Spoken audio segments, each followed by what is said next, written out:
Pour cet atelier. Oui, Philippe Pasquier pour cet atelier, qui est professeur à l'université Simon Fraser et qui est directeur du Meta Creation Lab. L'atelier va durer environ un peu plus d'une heure et sera suivi d'un temps de questions-réponses. Et comme vous venez de le voir, la session va être enregistrée. Donc, celles et ceux qui ne souhaitent pas apparaître à l'écran peuvent éteindre leur caméra. Et vous recevrez par la suite de ma part la présentation par courriel. Voilà. Donc, je pense qu'il est 18h02, Philippe. Si c'est bon pour toi, je te laisse la parole. Eh ben oui, merci Sarah. Et merci au Conseil culturel et artistique francophone de la Colombie-Britannique pour cette invitation. Bon, ben on est en petit comité, donc on peut faire ça de manière interactive aussi. Moi, j'ai une présentation pour vous ce soir qui fait un peu le tour pas justement que des outils eux-mêmes, mais aussi des problématiques que l'intelligence artificielle, dont tout le monde parle ces temps-ci, soulève. Et donc voilà, alors notez, puisqu'on est en petit comité, que si vous avez des questions précises ou bien des choses qui ne sont pas claires au cours de la présentation, ben, vous pouvez intervenir ou alors en postant une question dans le chat ou bien vous en allumant votre micro et en intervenant directement. Là, je viens de partager mon écran, donc j'espère que vous le voyez tous. Je vais aussi faire rentrer quelqu'un d'autre. Et puis, on va pouvoir démarrer avec une présentation. J'ai même pris le temps de traduire ma présentation qui est souvent plus en anglais. Voilà. Donc ce soir, dans la prochaine heure, je voulais vous introduire aux outils pour les artistes visuels. Moi, comme le disait Sarah, je suis professeur.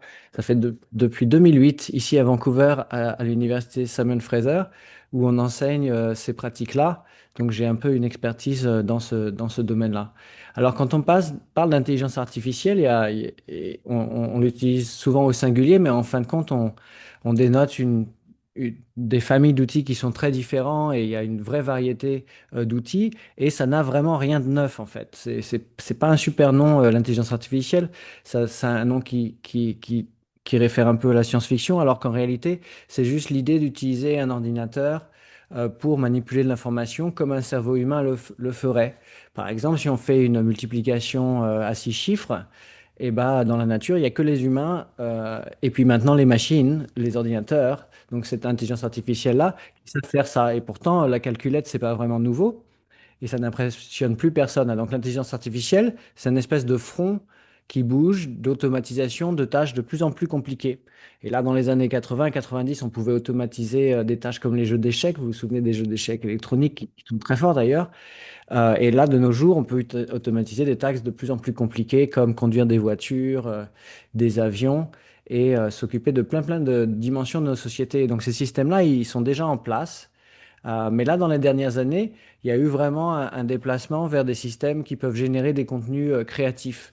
Et nous, à l'université Simon Fraser, on s'occupe justement dans mon laboratoire de faire de la recherche sur ces domaines-là de systèmes qui sont génératifs et qui vont pouvoir générer de la musique, des partitions, des chorégraphies, des pièces d'art visuel, des animations, des vidéos etc. Donc un peu dans tous les domaines et tous les médias qu'on peut représenter et qui sont représentés en informatique et qu'on peut manipuler avec des ordinateurs, eh ben, il y a maintenant des systèmes génératifs dans ces domaines-là.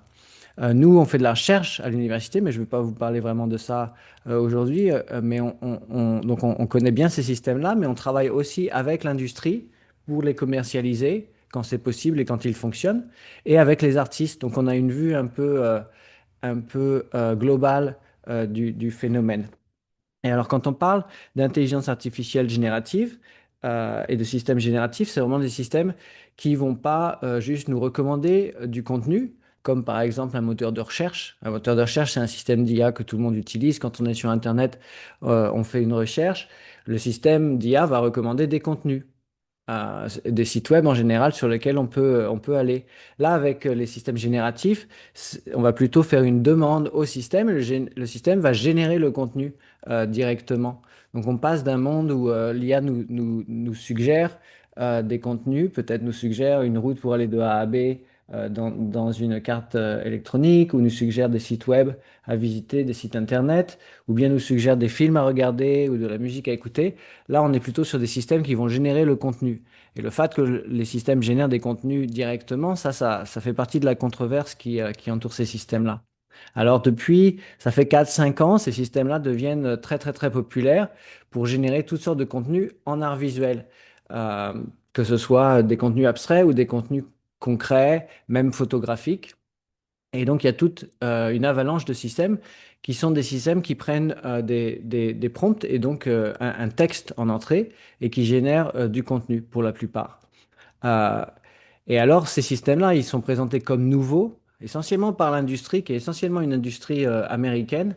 Mais en réalité, ces systèmes génératifs-là, c'est pas du tout nouveau. Et il y a eu euh, plusieurs vagues dans notre histoire humaine d'automatisation. Et depuis l'informatisation de la société, il y a évidemment l'automatisation de la création de ces contenus-là. Mais avant ça, il y avait l'automatisation du travail physique avec la révolution industrielle.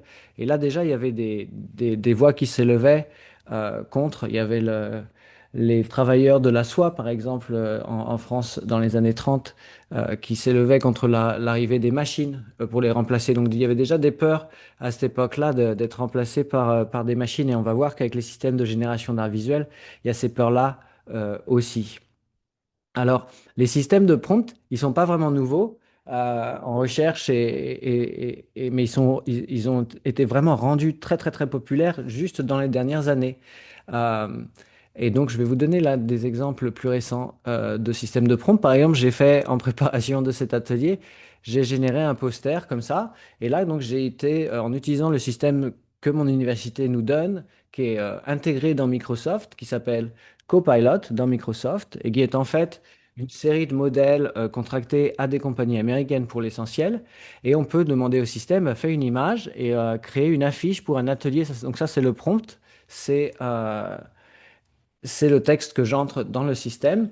Et un outil sur l'utilisation éthique des systèmes d'IA visuels, le 20 mai de 18 à 20 heures en ligne avec une faute d'orthographe ici.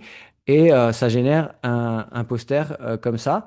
Alors, par contre, on remarque ici que ça génère du contenu qui est assez pertinent, relié, mais ça génère le graphique qui va derrière. Donc, il n'y a personne qui n'a créé ni ce texte, ni ces graphiques-là. Ça a été tout généré. Et puis, ça aussi hallucine de temps en temps, c'est-à-dire que ça génère des choses qu'on n'a pas vraiment demandé. D'où des fois le danger d'utiliser ces systèmes-là et de s'y fier trop, parce qu'ils ont une tendance à inventer des tas de choses. Là, par exemple, ça a inventé un site web, et je peux vous inviter à essayer d'aller sur ce site web-là. Il n'existe pas, parce que j'ai pas fait de site web pour ce soir. Et donc voilà. Avec ces systèmes de prompt, on va voir des exemples si vous voulez vous y intéresser. Et il y a des promesses et il y a aussi des problèmes. Et donc, avant de présenter tous ces systèmes-là, je donne un peu un cadre comme ça dans les premières minutes pour vous donner quelques informations. La promesse, essentiellement des industriels qui essaient de vendre ces systèmes-là, c'est de dire, bon, ben, maintenant, ça va permettre aux novices de générer des contenus de manière beaucoup plus facile, puisqu'il suffit juste de pouvoir les décrire. Et ça va permettre aux professionnels de travailler, eux peuvent générer ces contenus-là par eux-mêmes, de travailler plus vite, d'explorer plus et de donner des meilleurs résultats. Donc un gain d'efficacité et peut-être même de qualité. Nous, au laboratoire, et il y en a beaucoup d'autres chercheurs qui font des études pour essayer de voir si c'est le cas. Et il s'avère que c'est le cas. Les gens ont tendance les créateurs ont tendance à travailler plus vite avec les systèmes d'intelligence artificielle et à avoir des résultats meilleurs. Mais par contre, on se rend compte que les résultats sont aussi moins divers. On perd un peu en diversité et on se rend compte aussi que, surtout avec les systèmes basés sur le texte, où on décrit juste ce qu'on veut créer, eh bien, on trouve que les créateurs perdent la notion d'être auteur. Donc, cette notion de authorship en anglais, la notion d'autorité, je ne sais pas quel est le meilleur terme d'ailleurs en français pour dire authorship, Mais la notion d'auteur est un peu perdue, je suis sûr que vous me comprenez. Et l'idée, c'est que évidemment, quand on génère cette image, comme par exemple ce poster que j'ai généré, bon, ben, il répond à ma demande en quelque sorte, mais par contre, j'ai pas l'impression d'avoir été vraiment celui qui a fait le contenu. Et donc, du coup, j'ai pas l'impression qu'il est mien et que je pourrais le revendiquer. Donc ça, c'est un problème majeur en création duquel je voulais vous avertir avant qu'on démarre et ce qui va expliquer pourquoi je vais passer assez vite sur les systèmes de prompt pour me déplacer sur des systèmes plus intéressants. En fait, dans la loi canadienne, et ce serait le cas dans la loi européenne d'ailleurs, dans la plupart des grands systèmes juridiques, le simple fait de rédiger un prompt, donc une demande textuelle comme ça à une IA, ne vous confère pas la qualité d'auteur ni la titularité des droits d'auteur sur le résultat généré. Donc ça, c'est quand même quelque chose à savoir en avant parce qu'en réalité, ce sont ces compagnies qui ont entraîné ces systèmes et qu'on utilise nous qui ont le droit d'auteur sur ce qui est généré. Donc prompter, c'est peut-être pas idéal de ce côté-là. Et de qui plus est, si vous utilisez des systèmes, et donc comme vous pouvez essayer de le faire dans le chat GPT ou dans plein de systèmes commerciaux, on va essayer d'éviter les systèmes commerciaux ce soir, vous verrez que ça marche plutôt pas mal. Mais si vous avez une idée très précise de ce que vous voulez faire, et en général les artistes ont une esthétique très précise, et des idées très précises sur ce qu'ils veulent faire, il y a un problème aussi d'arriver à faire exactement ce qu'on veut. L'IA est très très bien pour faire des brouillons, pour essayer d'avoir des idées ou pour générer des contenus un peu génériques, mais dès qu'on a une envie un peu spécifique, ça prend plus de travail que simplement le prompt. C'est possible et on va voir comment, mais ça prend plus de travail. Et donc, du coup, là aussi, les prompts ne sont pas forcément idéaux. Le troisième problème qui vient avec ce nouveau domaine et dont on doit dont on doit essayer de garder à l'esprit, c'est le problème que la plupart de ces systèmes, même les systèmes de compagnies privées, qui sont donc sur le marché de manière légale, sont accusés d'avoir été entraînés sur des contenus possiblement protégés par le droit d'auteur. Et donc ça donne des problèmes plus d'ordre juridique et d'ordre éthique. Il y a beaucoup d'artistes qui n'ont pas envie d'utiliser des systèmes qui ont entraîné sur le travail de tous les autres sans leur consentement. Donc, du fait de ces problèmes-là, beaucoup des compagnies qui vendent ces systèmes, Google, OpenAI, toutes ces compagnies-là sont poursuivies en cours de justice aux États-Unis, dans différentes juridictions. Euh, Ici au Canada et en Europe et un peu partout dans le monde. Et donc, il y a tout un tas de procès en cours, certains qui sont terminés, certains qui donnent lieu à des ententes entre, par exemple, des distributeurs et des gens qui protègent les contenus, et puis ces systèmes d'intelligence artificielle. Je ne vais pas rentrer dans les détails de ce qui se passe au niveau légal, mais c'est assez intéressant ça arrive aussi un peu tard. Et l'IA, c'est une technologie qui n'a pas été vraiment régulée avant qu'elle soit déployée. Et donc, il y a beaucoup de mécontents. Mais ceci dit, les contenus générés par l'IA et par ces systèmes génératifs sont d'ores et déjà omniprésents, alors que les systèmes ne sont pas vraiment régulés. Par exemple, il est bon de savoir que depuis euh, l'automne passé, depuis novembre 2025, il y a plus de contenus générés par intelligence artificielle, de contenus textuels, donc de texte en ligne générés par intelligence artificielle, que, euh, que tous les contenus générés par des humains et les textes générés par des humains. Et donc, on est vraiment à un moment où déjà, ces contenus synthétiques générés par des machines sont très présents. Voilà. Donc, parce qu'il y a tous ces problèmes-là, je voulais, en préface de l'introduction aux outils eux-mêmes, les nommer et dire que du coup, ça entraîne, et vous, probablement, si vous avez des amis artistes ou ces artistes vous-même, et ce serait bien d'entendre pendant la période de discussion quels sont vos points de vue et si ils évoluent alors que je vous parle. Il y a une polarisation entre deux camps, au moins ceux qui sont vraiment pro IA et ceux qui veulent pas en entendre parler et qui sont outrés par, en général, de manière justifiée, par certains des problèmes que je vous décrivais juste avant. Parce qu'il il y a un discours ambiant qui est relayé dans les médias qui fait croire qu'il n'y a qu'une seule sorte d'IA, que c'est une IA américaine poussée par beaucoup d'investissements, et qu'en fait, il y a juste deux futurs possibles. Un futur où l'IA va automatiser beaucoup de tâches et remplacer beaucoup de travailleurs, et donc ça s'appelait à personne. Ça résout des problèmes qu'on n'avait pas, et ou une possibilité que ça fonctionne pas bien, auquel cas on a déjà investi beaucoup trop d'argent et on va se retrouver dans une situation économique cataclysmique. Et donc forcément, aucun de ces deux scénarios n'est vraiment appétissant et donc les gens sont pas contents. Alors contre cette polarisation-là, dans le reste de cette présentation, j'aimerais insister sur, on va voir. Ah, la paternité, me dit Michel pour l'authorship. Oui, d'un texte et d'une œuvre. Donc quand on est auteur d'une œuvre, on en a la paternité, exactement. Et donc c'est ça, le prompting lui-même ne donne pas la paternité de ce qui est généré par l'IA, que ce soit visuel, textuel, etc. Donc pour revenir sur ma présentation, il n'y a pas juste en réalité que l'IA californienne que Google et les autres essayent de nous vendre, il y a une vraie diversité de types d'intelligence artificielle, il va y avoir une vraie diversité d'usages et de tâches. Euh, Ça va pas forcément être des métiers remplacés par l'IA complètement, ça va plus être l'utilisation de l'IA des fois un petit peu, des fois beaucoup plus. Il y avoir des diversités de contextes socio-éthiques.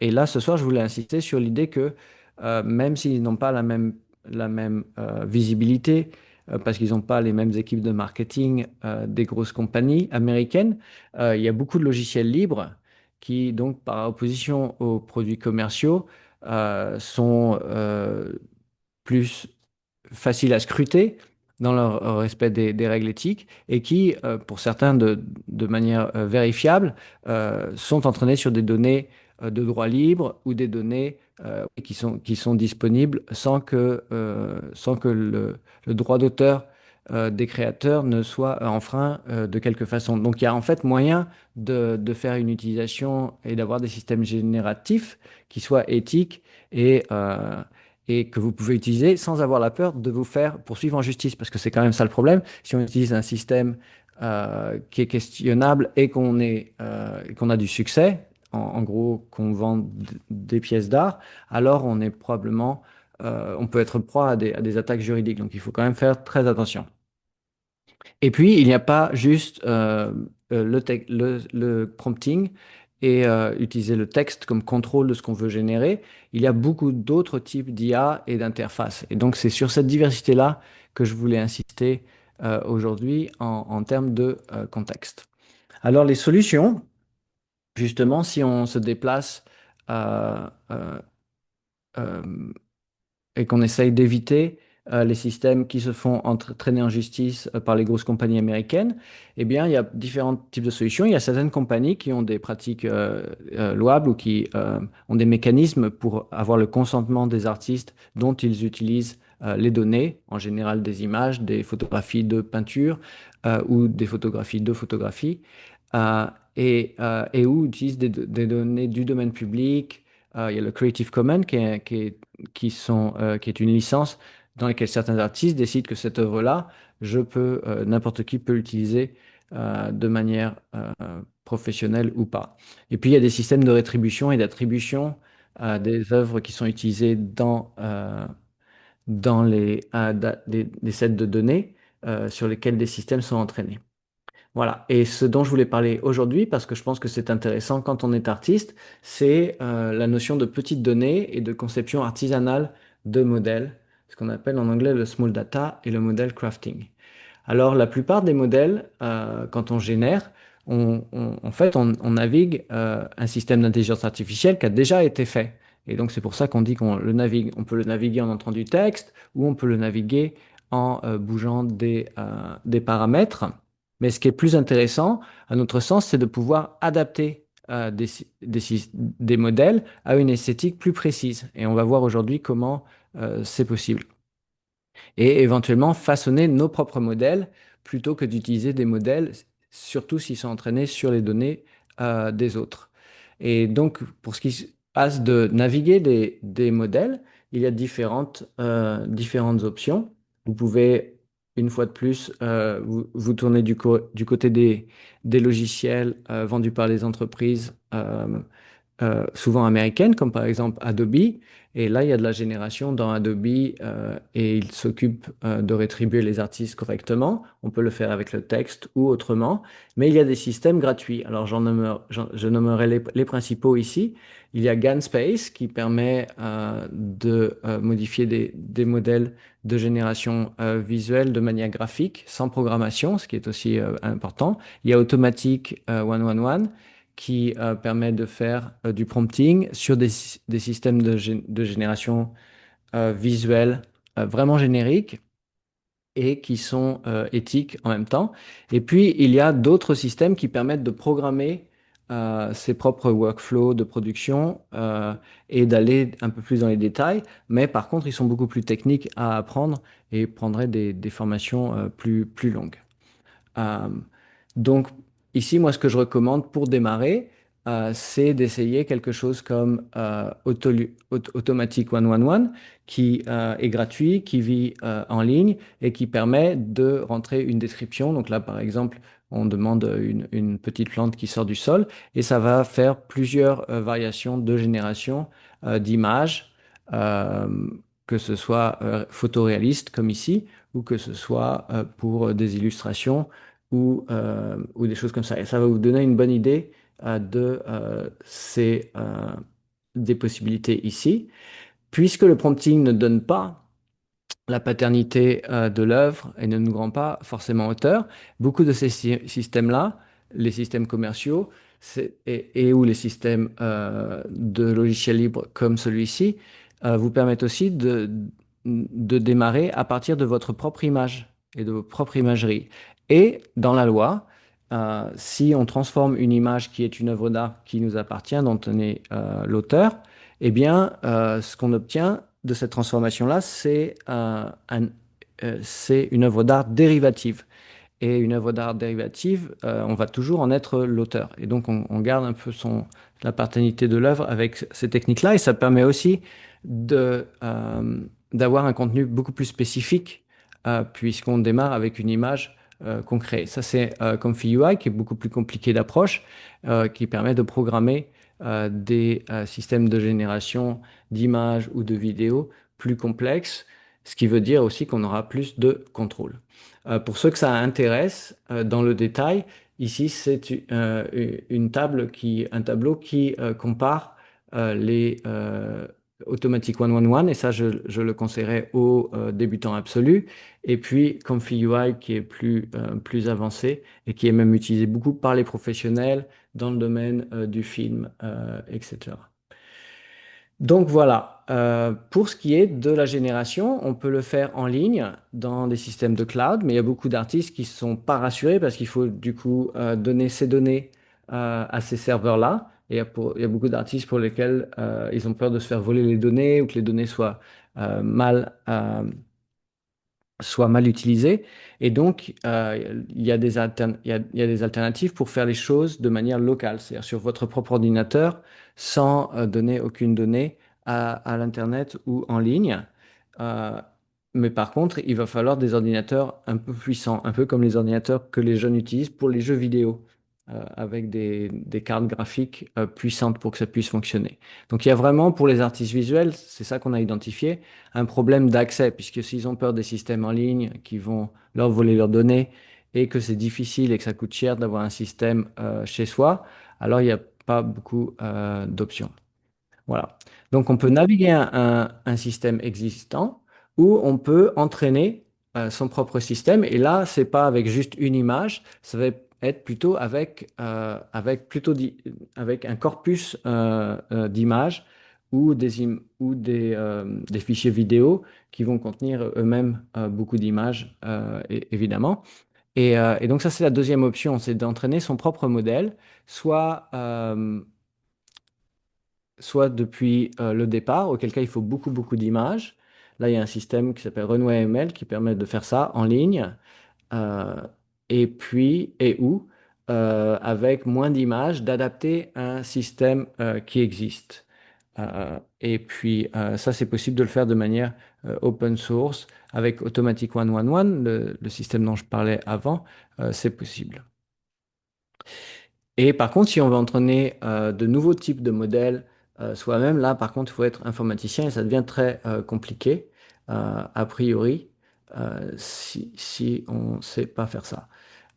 Et donc, nous, ce qu'on a été intéressé à faire au lab, et l'outil sur lequel je veux passer le plus de temps aujourd'hui, puisqu'en fait, vous voyez, il n'y en a pas beaucoup des outils.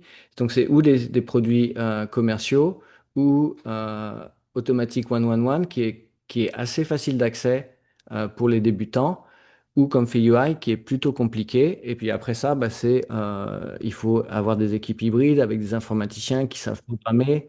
Et donc, du coup, ça coûte cher si on n'a pas, si on est un artiste individuel et indépendant. D'ailleurs, pour la petite histoire, le gouvernement canadien se rend compte que c'est un problème dans le domaine de la culture au Canada et il y a maintenant des travaux et des groupes de travail pour essayer de développer des ressources pour que les artistes aient accès à des plateformes informatiques pour pouvoir protéger leurs données et pour pouvoir utiliser des outils dont on sait qu'ils ne vont pas, euh, qu'ils ne vont pas voler les données des artistes.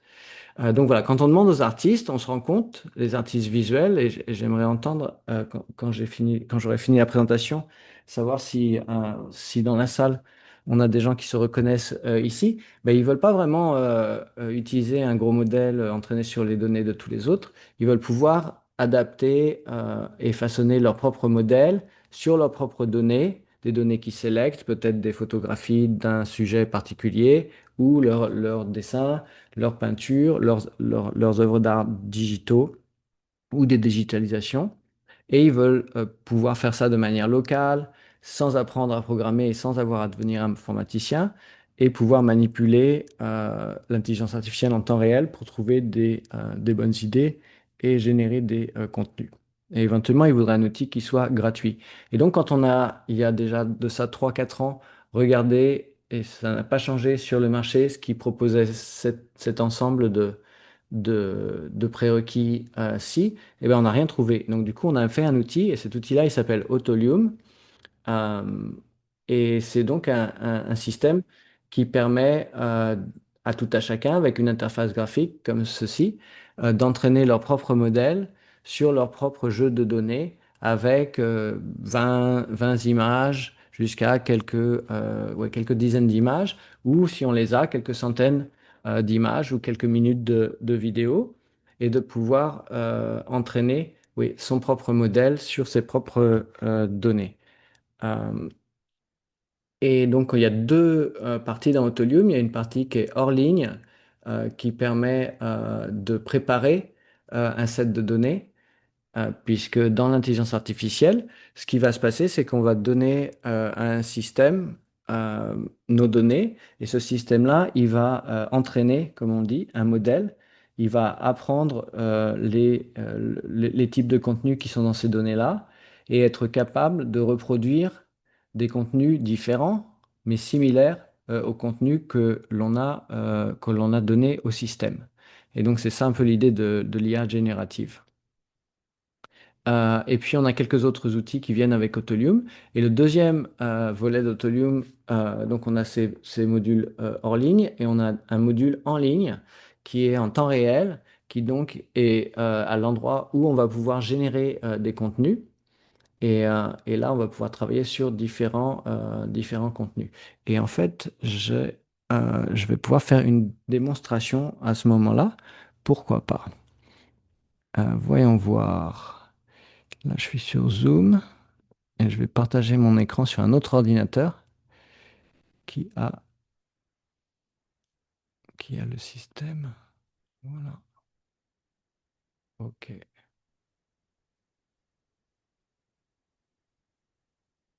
OK. Là. Autolium. Donc, à ce moment-là, je vais arrêter peut-être ce partage-ci pour que ce soit plus simple. Et vous devriez voir un onglet. en haut de Zoom qui s'appelle Missag Screen. Et sur cet onglet-ci, vous devriez voir la fenêtre d'Autolium avec la photo d'une personne. Euh, Cette personne n'existe pas d'ailleurs. Elle vient d'être générée par un modèle que j'ai chargé. Donc on pourrait charger un autre modèle. Là, par exemple, j'ai un modèle d'espace. Alors donc ça, c'est le modèle, c'est l'interface Autolium. Donc dans Autolium, il y a une interface. Peut-être je vais démarrer au départ d'ailleurs. Pourquoi pas? On peut faire Back to Menu. Ok, ça c'est les interfaces hors ligne dont je parlais. Ici, on a notre module de préparation de données où je vais tout simplement importer des images. Donc aller sur mon disque dur, décider, trouver des images et les importer. Là, je sais pas, je viens juste de l'installer sur un tout nouvel ordinateur et j'ai pas l'impression qu'il y ait des images. En tout cas, et une fois qu'on a les images, on peut décider euh, de, euh, de la résolution à laquelle on veut les transformer et puis préparer de cette manière-là un dataset. Il y a des petites vidéos tutoriels en ligne qui vous permettent de suivre pas à pas ces choses-là. D'ailleurs, ouais, je vais vous montrer le site web plus tard où on peut télécharger cet outil-là qui fonctionne de manière locale. Ouais. Donc, on a un module pour la préparation des données. Et une fois qu'on a les données prêtes, là, il y a un module pour l'entraînement d'un modèle. Et donc, on va sélectionner euh, le, euh, euh, oui, le folder avec le dossier avec toutes nos images qu'on a préparées. Et puis, on va démarrer l'entraînement d'un modèle. L'entraînement, ça va prendre en général quelques heures, des fois même quelques jours. Alors souvent, on fait ça avant, avant d'aller se coucher ou avant le week-end. Et on revient à la fin du week-end. Ça prend pas mal de temps. C'est une des critiques de l'intelligence artificielle, c'est que ça consomme pas mal d'énergie. Sur les petits modèles, sur les petits ensembles de données comme ici, ça n'est pas le cas, mais sur les systèmes de prompt en ligne, c'est souvent le cas. Ici, dans le module en temps réel, on va trouver le modèle qu'on a entraîné et tous les autres modèles. On peut aussi utiliser des modèles produits par d'autres artistes qui ont décidé de les donner à la communauté. Et donc, sur le site web d'Autolium, il y a un espace sur lequel on peut retrouver des modèles entraînés par des étudiants, des artistes visuels, des photographes, des peintres sur leurs propres travaux. Cette idée d'entraînement de modèles artisanaux, ça veut aussi dire que comme on a l'outil qui permet d'entraîner les modèles et de sélectionner le set de données, le set de données va conditionner ce que le modèle connaît. Et donc on peut ajouter des données, enlever des données, par exemple ajouter plus de photographies de chats et se retrouver avec un modèle qui génère des images qui ressemblent plus à des chats. Alors que si je donne plus de photographies de chiens, eh bien, ça va ressembler plus à des chiens. Et donc, je peux contrôler comme ça un peu l'esthétique de ce qui va se passer en décidant sur quelles données. Donc là, on a un modèle qui est un modèle connu, qui est oui, qui est en source libre, qui a été entraîné sur 77 000 portraits de personnes. Et ça permet à ce modèle-là, je vais vous l'animer, de générer des portraits.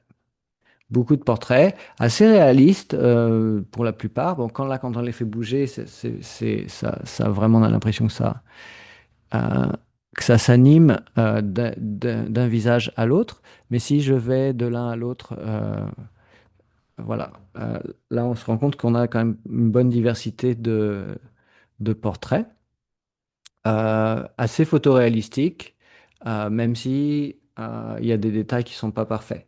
Et donc ça, c'est parce que c'est un petit modèle. Il y a des modèles beaucoup plus gros qui sont beaucoup plus précis.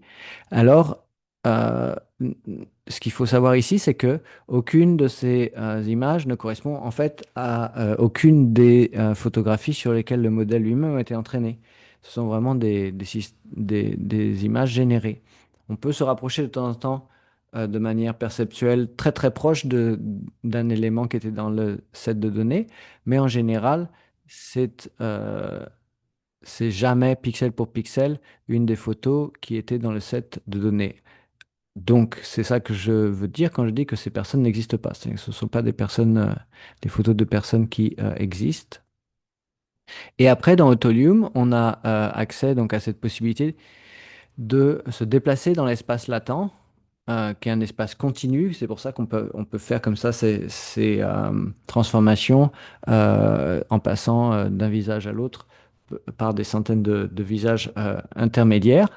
Et puis, on peut bouger dans cet espace latent qui est lisse, qui généralise un peu l'espace de l'esthétique qu'on a donné au système. Comme là, j'ai donné des images de portraits, eh ben, le système, il a un espace de portrait, mais qu'un espace lisse qui représente un peu l'espace de tous les portraits entre les portraits que je lui ai donnés à prendre. Euh, voilà. Et on a accès à tout. Donc là, ça prendrait un workshop un peu plus long. D'ailleurs, on va en donner un cet été pour ceux que ça intéresse. On va donner une série de workshops plus longs sur des outils précis. Euh, et je laisserai savoir à Sarah euh, et au Conseil culturel et artistique francophone les liens en temps et en heure. Donc là, ça prendrait du temps d'aller sur tous les paramètres, mais en gros, Autolium est fait pour que vous puissiez tout contrôler et tout contrôler sans rien avoir à programmer. Donc là, par exemple, vous voyez, je contrôle euh, le nombre d'images par seconde que ça génère. Je peux contrôler des paramètres dans le modèle qui me permettent de m'éloigner potentiellement, vous voyez, de ce que le modèle a appris. Et donc là, c'est là que ça devient un peu plus intéressant et peut-être un peu plus artistique. C'est que pour un artiste, ça permet d'apprendre le contenu tel que l'on lui donne. Mais là, du coup, le système, il fait juste de l'imitation de contenu. Je lui donne des portraits, il me fait des portraits.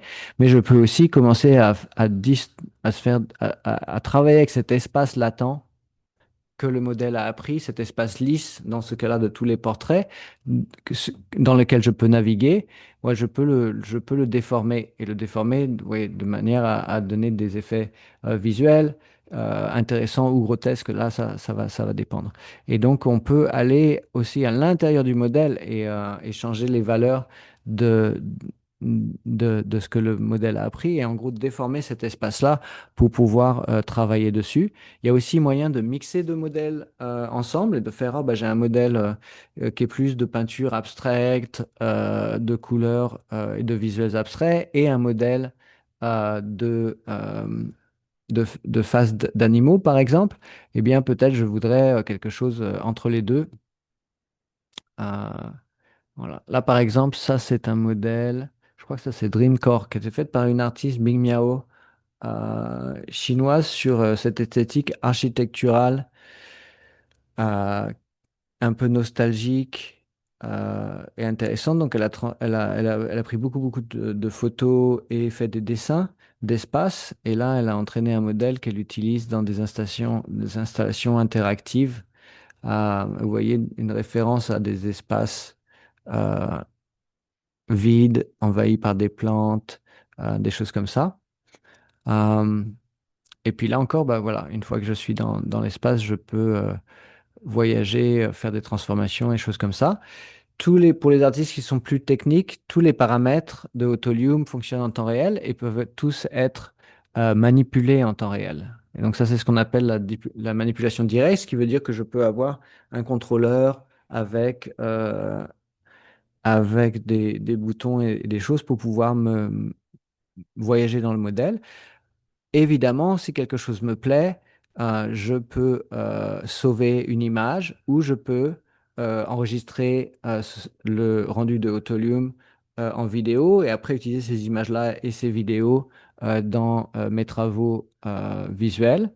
Je peux aussi, quand j'ai trouvé une configuration qui m'intéresse, sur un modèle qui m'intéresse, que ce soit le mien ou pas, je peux sauver ce preset et cette configuration-là pour pouvoir la rappeler, ce qui permet à certains artistes de faire des séquences où ils peuvent bouger d'un modèle à un autre et d'une configuration à une autre et un peu comme on fait des plans séquences en cinématographie.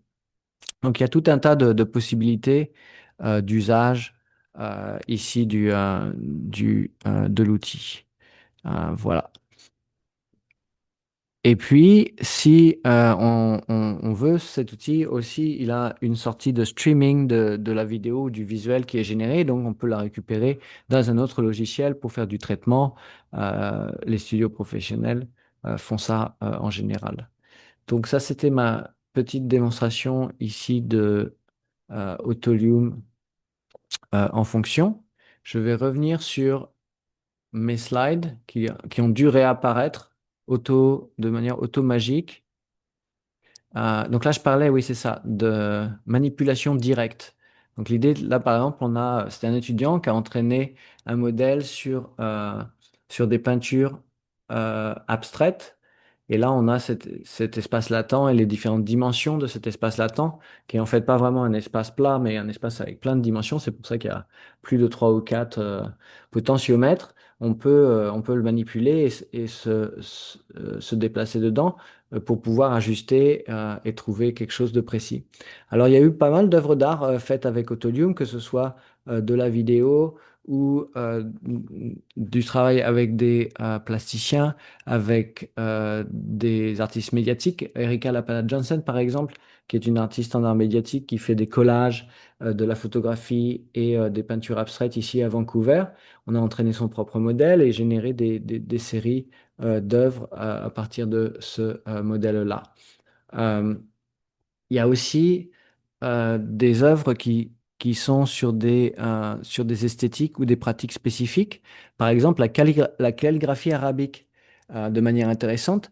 Une des caractéristiques des modèles américains, de toutes ces grosses entreprises, Microsoft, Facebook et les autres, souvent nous font croire que leurs systèmes sont omnipotents et que les systèmes génératifs connaissent toutes les langues, ce qui est pour le coup pas mal vrai. C'est-à-dire que en termes de syntaxe linguistique et de couverture des langages humains, les systèmes d'IA sont assez incroyables. Mais pour ce qui est de la génération, il y a quand même des angles morts. Par exemple, si on demande à un système d'IA comme celui dont j'ai fait une démonstration par Microsoft ou un système commercial ici qui s'appelle DALI, de faire de la génération de calligraphie arabe. Ça va peut-être générer quelque chose de très beau, comme à droite ici, mais en fin de compte, si on parle avec des gens qui s'y connaissent en calligraphie, le système a fait encore une hallucination et a inventé des caractères. Et ce qui est assez insultant pour les calligraphes arabes. La calligraphie dans le monde arabe est très très développée, il y a beaucoup de versions modernes et contemporaines. Et là, en fait, quand on a un système comme ça qui est incapable d'y faire justice, eh ben, on se rend compte qu'en fait, la raison pour laquelle c'est le cas, c'est parce que sur Internet, on a pour la plupart des données qui représentent des contenus de l'Ouest, des contenus occidentaux. Et même dans ces contenus occidentaux, comme dans les peintures du 19e siècle, euh, parlent des peintres européens pour les Européens en général, les peintres s'ennuyaient pas et eux-mêmes inventaient les calligraphies arabes qui ne correspondent pas. Donc en fait, le système d'intelligence artificielle, il n'a pas eu assez de données pour apprendre la calligraphie arabe de manière correcte, puisqu'il y a moins de données arabes, disons, qu'occidentales sur Internet, mais aussi ces données-là avaient elles-mêmes un biais. Dans ce cas-là, le biais d'ailleurs a été décrit dans le bouquin d'Edouard Saïd dans les années 70. Euh, c'est le biais de l'orientalisme, de cette représentation un peu caricaturale du monde arabe, dont on n'est pas exempt à l'heure actuelle. Et donc, ce que je veux dire ici, c'est que quand on est artiste et qu'on a une esthétique précise ou une pratique précise, souvent, l'intelligence artificielle générique vendue par les grosses compagnies américaines ne permet pas de générer les contenus dont on veut. Et donc, en fait, si on veut générer de la calligraphie arabe. Bon, là, c'est plus en version contemporaine. Je travaille avec un étudiant de doctorat qui s'appelle Arshia Soban, qui lui est calligraphe. Et ben, on doit entraîner son propre modèle et utiliser Autolium, par exemple, pour entraîner son propre modèle sur ses propres images pour atteindre cette esthétique particulière que l'on recherche. Donc on a travaillé au cours des années avec beaucoup d'artistes, on a tenu des expositions, je crois qu'il y en aura une cet automne à Vancouver. Comme Autolium fonctionne en temps réel, on peut l'utiliser, vous voyez d'ailleurs ici mon étudiant à gauche faire de la calligraphie en temps réel et être repris par Autolium qui génère aussi ces textures noir et rouge en temps réel en background. On peut utiliser Autolium pour des installations interactives. On a une installation, par exemple, qui a été faite par un Français qui réside ici à Vancouver, Lionel Ringenbach, euh, sur lesquels il prend des photos des gens dans le public. Et avec l'intelligence artificielle, on va projeter dans Autolium, dans le modèle de face de visage que je viens de vous montrer d'ailleurs, on va faire ce qu'on appelle une projection et on va bouger le coin des lèvres pour que la personne se mette à sourire. Et donc, quelle que soit la photo qu'on prend, la personne se retrouve toujours à sourire. Euh, Moi, je l'utilise moi-même en performance, Autolium, puisqu'il peut être programmé pour être audio réactif et pour que les visuels changent avec la musique. Et donc là, par exemple, on a un petit extrait. Je ne sais pas si on entend le son d'ailleurs, mais il y a un petit extrait de performance d'une minute, ce qui nous fera une petite pause en même temps.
Donc là, c'est un exemple de pièce audiovisuelle faite avec Autolium. Euh, et voilà. Je vais essayer d'avancer dans mes slides. Ben voilà, on a fait donc des concerts. On était à Mutech à Montréal et on a donné et je le disais, il y en aura un cet été d'ailleurs en ligne. On a donné des workshops avec Autolium. On a l'impression que c'est un très bon outil pour introduire les artistes visuels à l'intelligence artificielle, puisque par définition, les artistes visuels, ils ont du contenu visuel.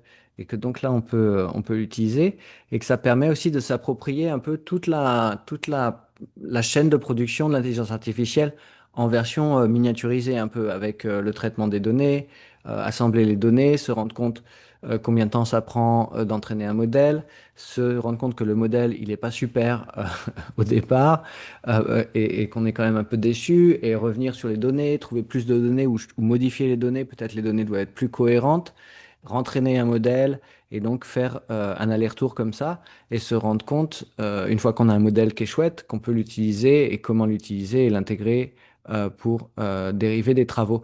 Donc on donne ces workshops-là dans des écoles d'art au niveau universitaire et autres, et dans les organismes communautaires et associations, un peu comme ici aujourd'hui, évidemment.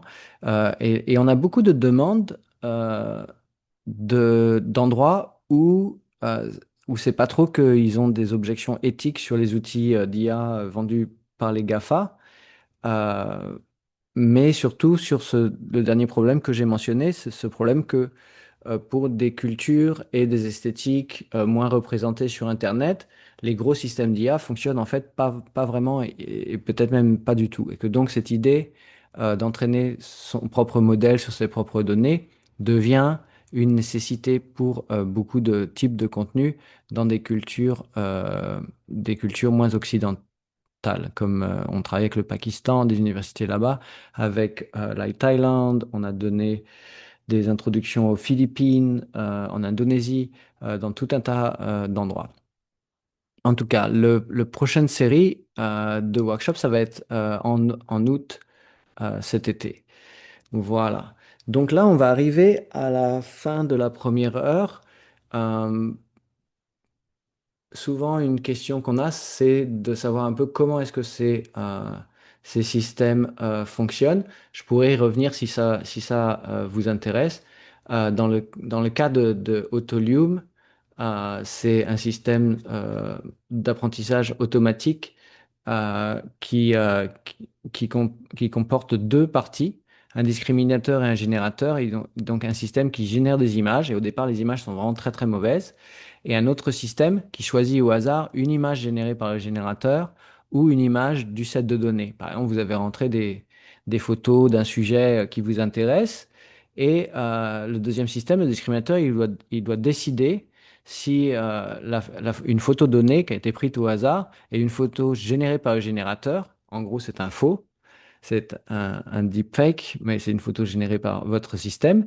Ou est-ce que c'est une photo qui fait partie de la base de données, une photo que vous avez fournie au système? Et le discriminateur, il n'est pas très bon au début non plus. Et les deux systèmes, le générateur et le discriminateur, se font en fait la guerre et en se bataillant pour essayer, l'un, de générer des images qui sont indiscernables du jeu de données, et l'autre, pour essayer de les discerner, ils s'améliorent l'un et l'autre en travaillant l'un contre l'autre. Donc c'est pour ça que l'algorithme en question, on appelle ça de la génération adversariale. Donc c'est comme ça qu'il fonctionne et qu'il apprend le système, mais peu importe, puisque nous, s'il apprend comme ça ou autrement, ce qui nous intéresse, c'est qu'il va nous donner un espace continu avec plein de dimensions qu'on peut naviguer pour générer de nouvelles images. Voilà, donc c'est comme ça qu'il fonctionne le système. Et donc là, pour conclure, puisque je vous ai introduit au Tolium, je voulais revenir euh, sur cet espace des systèmes créatifs et de cette espèce de paysage qu'on a entre des systèmes qui sont entraînés sur de grosses bases de données comme Midjourney, DALL-E, ChatGPT, tous les systèmes commerciaux, mais avec plein de contenus qui ont été acquis sans consentement et qu'on peut en général que naviguer et souvent que naviguer par prompting sans avoir beaucoup, beaucoup de contrôle. Alors, éventuellement, on est intéressé d'aller de plus en plus vers des systèmes dans lesquels on peut sélectionner nos données, nos esthétiques, ou utiliser oui, des données qu'on a créées nous-mêmes, et pas juste naviguer des modèles existants, mais adapter, si ce n'est façonner, créer nos propres modèles. Et donc, c'est ça l'idée derrière Autolium et derrière les systèmes que j'ai introduits plus tôt.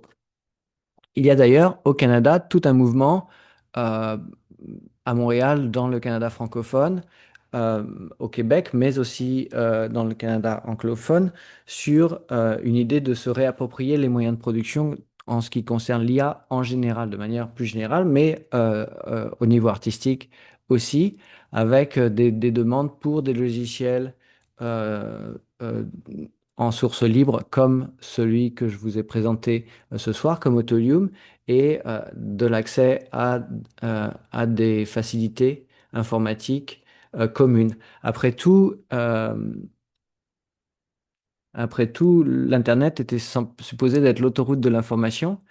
Et on en a des biens communs, des routes, des parcs et des systèmes qu'on partage. Mais pour ce qui est de l'informatisation de la société, que ce soit les machines, les infrastructures ou les logiciels, tout a été très très vite et très très très très privatisé.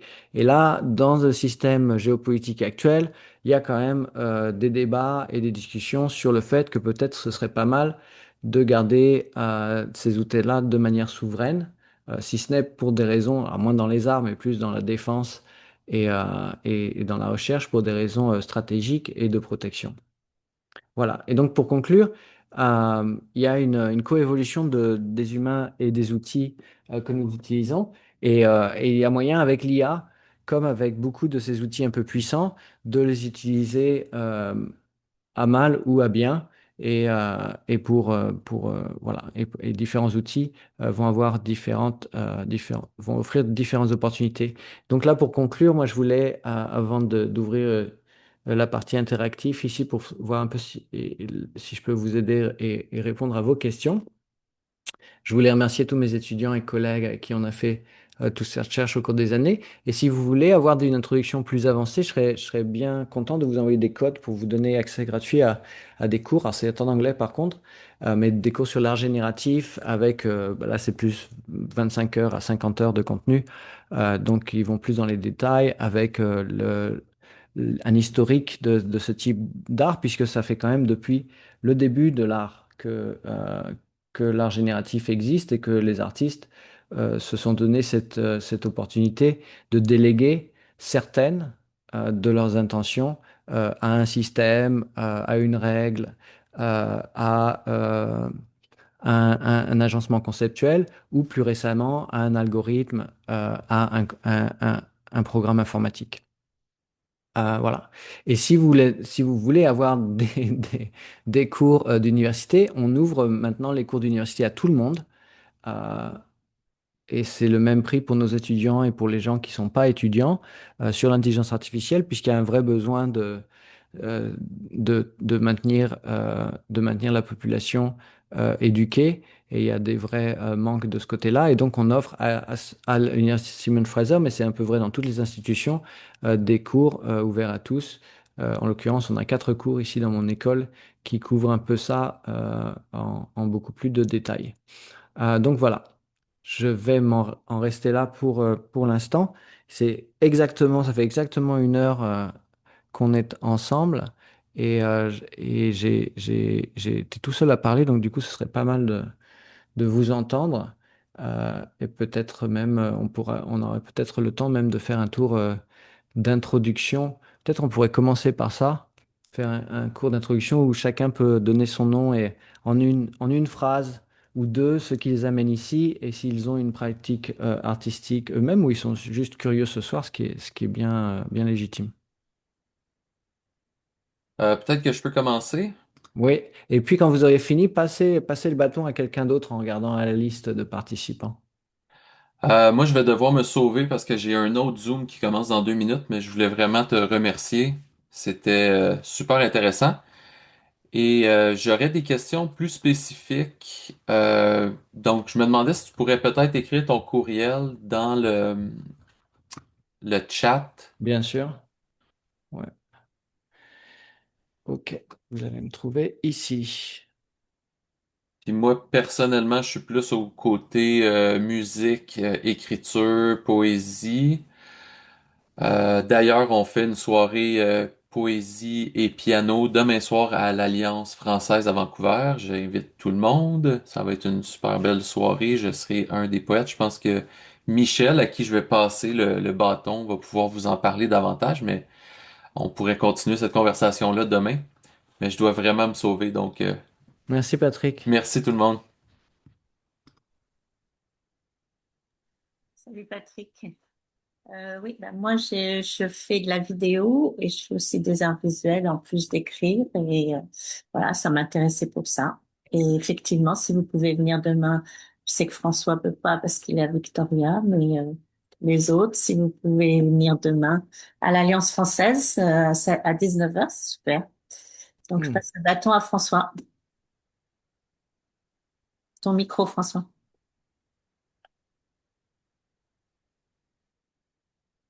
Vous m'entendez? Oui, oui, oui, Oui, oui. Donc, moi, Bonjour. je suis plasticien, j'ai enseigné dans une école d'art pendant 30 ans, donc la sculpture et le dessin. Depuis que je suis ici, je fais beaucoup de peinture, donc je m'intéresse à l'IA pour proposer des... J'ai beaucoup de créativité, donc c'est un gros problème par moment. Et donc, je demande à l'IA justement de serrer ma créativité en mettant que 2 éléments, et je m'aperçois que j'ai presque trop de propositions avec l'IA. Donc, des fois, c'est un outil qui me fait peur parce que j'ai peur qu'il me dépasse ou qu'il me prenne, ou qu'il me vole un petit peu quelque part mon côté créatif et ah, qui propose des choses qui me correspondent pas forcément.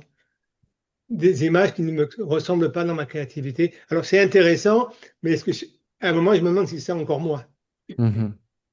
Ok, on en reparlera, je prends note. Ça, c'est intéressant comme questionnement. Et peut-être j'aurai des suggestions de choses à essayer. À qui vous passez la parole, François? Ouais, Françoise. Eh bien Françoise. oui, bonjour. Moi, je suis sur l'île de Vancouver et puis je fais de l'art depuis des années, mix média, illustration. En Europe, j'avais commencé à étudier l'animation d'une manière très, très, très traditionnelle, bien sûr, comptée par 12 et 24 images, etc. Et chaque fois que je dessine dans ma tête, je vois toujours tous mes personnages bouger, etc. Donc, un ami m'a sur Instagram, on a joué avec le AI et on a installé certains de mes dessins. Et ça, j'ai envie d'apprendre et de continuer à développer ces projets. C'est pour ça que je suis ici ce soir à partager ces moments avec vous. Merci, Françoise. À qui vous passez le bâton? Je passerai à Giuseppe. Hello there. Hello. Oui, bonjour, bonsoir. Moi, c'est Giuseppe Bucoliero. Moi, je suis ici, je suis pas mal dans deux affaires principalement. Ça fait plusieurs années que je fais la photographie et aussi des films.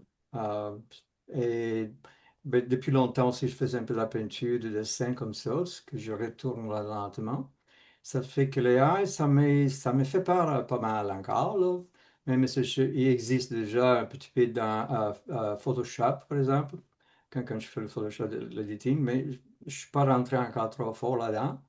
Et je fais partie des clubs photographes ou de films qui commencent à utiliser beaucoup l'IA, l'influence de l'IA, hein, l'intelligence artificielle. Et il y a deux photographes qui ont presque arrêté de faire la vraie photographie. Ils font juste que l'intelligence artificielle tout le temps. Ça fait, je connais un peu assez, là, mais ça m'intéresse beaucoup. En même temps, ça me fait peur parce que j'ai peur que je vais perdre le contrôle et je vais juste utiliser les machines pour faire ce que je voudrais faire avec mon cerveau. That's it, Mhm. vraiment. Merci. Ah oui. À qui est-ce que vous passez le bâton? Là, je vois pas. Attends, il y a d'autres monde à le côté, là, mais Ouais, après, c'est juste Sarah, je crois. il y a Oh, pas il y a Emily Émilie, Elsa, Émilie, oui. et Rokia. Je OK. sais pas. En même temps, si vous n'êtes pas en face de votre, si vous n'êtes pas prêt à parler, c'est pas obligatoire non plus. Bonsoir, bah oui, merci Émilie. Je fais principalement de la vidéo et puis j'écris aussi des concepts de scénario, de scénarisation, etc. Et c'est vrai que l'IA m'aide beaucoup aussi dans la conception de scénographie ou quand je fais des générations d'images, mais c'est vrai que je trouve que c'est un outil hyper intéressant, mais qu'il faut utiliser avec modération, puis avec justement bonne connaissance pour bien aiguiller ses recherches et puis pour bien justement avoir son style ou essayer de créer quelque chose qui nous ressemble en fait. Donc des fois, ça prend aussi parfois plus de temps pour savoir exactement quel bon prompt utiliser. Euh, mais ouais, je trouve que c'est un outil assez fascinant. Mhm. Ouais, parfait. Et je passe le bâton à Elsa s'il est là, ou sinon peut-être Sarah. Oui, là, c'est Elsa, j'ai un problème avec ma caméra, du coup, vous ne me voyez pas, tant pis pour vous. Je suis une artiste visuelle et je suis venue juste en fait pour entendre ce que vous aviez à en dire parce que je suis très très résistante à tout ce qui est informatique, je l'ai toujours été. Et donc c'était juste par curiosité, savoir ce qui allait se dire et c'était très intéressant. Ça m'a pas convaincue d'une façon ou d'une autre. Je suis toujours sur mes retranchements de conservatrice, conservatrice, peu importe. Donc, Mhm. mais je suis très très contente d'avoir entendu. Et Michel, je te verrai demain. Et je passe le bâton à Rokia. Rokia, ton micro. Oui. Bon, je suis à Vancouver, je peins à l'aquarelle et je peins sur de la soie. Ce que j'ai suivi bien votre information, je suis très contente d'avoir participé parce que j'ai appris beaucoup de choses, mais l'IA me fait peur parce que je me suis dit, si je mets une peinture à moi et puis que je veuille la travailler, que quelqu'un d'autre puisse se l'approprier. Oui, eh oui, ça c'est le problème. Oui, C'est le problème de l'Internet. oui, Oui. c'est ça. Alors, je ne sais Ouais. pas si je vais faire quelque chose avec IA. D'accord. Ben oui, ça c'est une des réticences principales. Alors voilà, je vous ai entendu. Alors, ce qui est intéressant, juste en rebondissant, et après on va voir si vous avez des questions plus précises, mais on peut commencer à rebours. Rokia, par exemple, avec Autolium, et là ça prendrait un peu de support, s'associer avec quelqu'un, il y a moyen d'utiliser l'IA sans donner aucune de ces photos, de ces images digitalisées en l'occurrence de vos peintures ou de vos œuvres d'art, Oui. sur le cloud pour que tout soit en local. Et donc beaucoup d'artistes, des artistes de haut calibre, dont les images sont potentiellement très précieuses, Jeff Wall et tout ça, quand ils travaillent avec l'IA, c'est ça qu'ils font, ils ont leur propre serveur, leurs propres ordinateurs, et c'est même pas connecté à l'Internet pour être sûr qu'il y ait pas de fuite. Et donc en fait, ça on le sait pas, mais il y a moyen de se protéger. Mais comme d'habitude, ça prend plus d'efforts. Mais c'est vraiment une crainte, Roca, que Ça, beaucoup c'est un autre utilisent. serveur. Oui. Pardon, c'est un serveur. Ce n'est pas avec mon ordinateur normal. Je pourrais pas. Il faudrait que je cherche ça. Ben, pour l'instant, non, ça marche pas sur un ordinateur normal, mais ça marche sur un ordinateur qui permet de faire les jeux vidéo. Donc, un ordinateur comme ça coûte entre 3 et 6 000 Ah, dollars. Ouais. Donc, c'est un ordinateur un peu plus haut de ok, gamme. parfait. Voilà. Ce qui devient d'ailleurs un des problèmes avec Oui, l'IA, c'est qu'il y a ceux qui peuvent se la permettre et se permettre de l'acheter et ceux qui ne le peuvent pas. Et vous voyez même dans les outils d'IA que vous utilisez, on entendait Émilie parler d'écriture de scénarios, de choses comme ça. Bon, bah, il y a différents types de modèles, même oui, quand on paye une compagnie. Il y a le modèle gratuit qui est pas super. Il y a le modèle pour 20 dollars par mois qui est un peu meilleur, mais perfectible. Et puis il y a le modèle qu'on paye 200 dollars par mois et qui est super. Et donc ça donne un problème d'accessibilité où on va avoir des sociétés qui vont être scindées entre ceux qui peuvent se l'offrir et ceux qui ne le peuvent pas. Mais l'autre partie, Rokyo, c'est que ce qui va être important, et peut-être on va même devoir militer pour ça, c'est d'essayer de garder le droit à la diversité technologique. C'est-à-dire que ce qui serait terrible, c'est si l'IA devenait entre guillemets obligatoire. Et moi, avec nos étudiants les plus jeunes dans nos sociétés, on a ce problème-là où ils ont l'impression qu'ils vont pas pouvoir trouver du travail et ou avoir une pratique si ils n'utilisent pas l'IA. Et donc, nous, en fait, à l'université en général et en tant que citoyen, je pense qu'on devrait essayer de transmettre le plus possible aux politiques ce message qu'on n'a pas envie que ça devienne obligatoire. Il faudrait que ça reste un outil parmi d'autres. oui, Ouais. Et ça c'est quelque chose qu'on doit tous oui, c'est garder vrai. en tête. Euh, donc, Mais- si on revient en arrière, Elsa aussi parlait de sa méfiance, si ce n'est si ce n'est de sa peut-être haine, le mot est trop fort, mais son ennui avec les La haine, c'est pas loin. ouais, c'est pas loin, mais exactement. Et c'est pas mal justifié de temps en temps parce qu'on se rend compte que ce sont les mêmes personnes qui ont volé des données ou qui les utilisent sans consentement, les données en général d'artistes qui ont vraiment besoin d'argent et on les comprend bien. Et ces personnes-là, les GAFA en particulier aux États-Unis, ce sont les plus riches compagnies au monde, avec des millionnaires à leur tête. Et donc, il y a un côté vraiment révoltant. Et puis, il y a aussi le côté dérégulation. On a des lois très fortes au Canada de protection de la propriété intellectuelle. Et force est de constater qu'elles sont juste pas appliquées. Et ça devient quand même un peu commun dans le monde dans lequel on vit au sud de la frontière, mais aussi ici et en Europe, où on est dans des situations où on voit euh, le, le, euh, le milieu politique, des milieux d'affaires et toutes sortes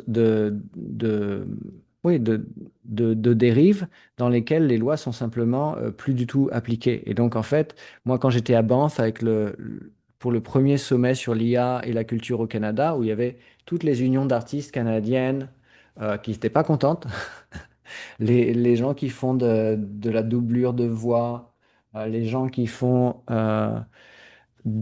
toutes les guildes d'acteurs, de modèles et dans plein de domaines en animation. euh, il y a vraiment des peurs et des craintes. Et un des messages principaux au nouveau ministre canadien de l'IA, de tous les artistes, c'était de faire appliquer les lois telles qu'elles sont, parce que ça résoudrait pas mal des problèmes. Et ça, je finirai sur le commentaire que on est dans un moment où il y a vraiment un vide de régulation. La technologie est très avancée et il y a un vrai vide de régulation. Moi, si je veux développer un nouveau médicament au Canada, ça va me prendre des années pour avoir le droit de le commercialiser. Si je veux commercialiser un nouveau jouet demain au Canada, ça va me prendre des mois, probablement des années, pour avoir le permis et faire sûr qu'il soit en règle pour que les enfants puissent travailler avec. Si je veux, en revanche, lancer une nouvelle application d'IA dans le monde entier, je peux le faire juste après notre appel ici, depuis mon appartement, sans qu'il y ait aucun test de ce produit-là, aucune régulation qui s'applique. Si ce produit-là se met à parler à nos enfants, à leur donner des mauvais conseils, eh ben, tant pis. Et donc là, il y a un vrai vide, quoi, dont on se rend bien compte. Et maintenant, il y a beaucoup de pays, vous l'entendez aux actualités, qui essayent de réguler, mais les régulateurs courent derrière. On est quand même vraiment en retard. Et en fait, il y a déjà 3 4 ans, au New York Times, à New York, un journaliste avait demandé à l'IA, ChatGPT à l'époque, 3.5, comment est-ce qu'on allait s'occuper de cette IA en tant qu'humain. Et ChatGPT avait répondu, ah bah, pas de problème, il faut un comité international indépendant, il faut ci, il faut ça. Il y avait toute une solution pour essayer de réguler justement de manière mondiale, puisque les solutions nationales fonctionnent pas bien. Et le journaliste avait dit, bah ouais, ça c'est super, c'est vraiment un chouette plan, mais nous on est juste humains et on va jamais pouvoir faire ça. Et donc il y a vraiment ce problème où à l'heure actuelle, le code et les grosses entreprises qui sont derrière ces systèmes-là bougent beaucoup plus vite que la société civile et les régulateurs.